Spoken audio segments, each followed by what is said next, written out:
ताज़ा तरीन वीडियोस के लिए हमारा चैनल सब्सक्राइब कर बेल आइकन पर प्रेस कीजिए ताकि आपको मिले हर अपडेट सबसे पहले। चेयरमैन पीपल्स पार्टी ने पीडीएम तकसीम का शिकार करार दे दी। पीडीएम एक्शन प्लान पर अमल न करना इत्तेहाद छोड़ने की वजह करार दे दी। वाज़ेह किया एक्शन प्लान पर अमल दरामद तक इत्तेहाद का हिस्सा नहीं बनेंगे। एक्शन प्लान पर अमल होता तो हुकूमत जा चुकी होती।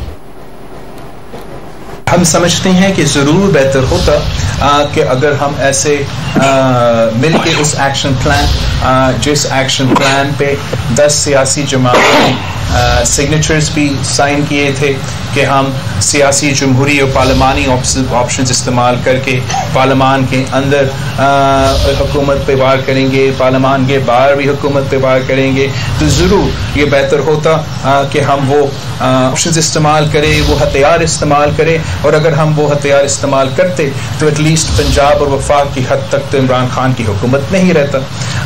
मगर we couldn't form a consensus on that और हम समझते हैं कि हमारा time will be better spent on focusing on the issues of the people. मेरे ख्याल में हमने जब पीडीएम बनाया था, आई टोल्ड यू, एक एक्शन प्लान आपके सामने था।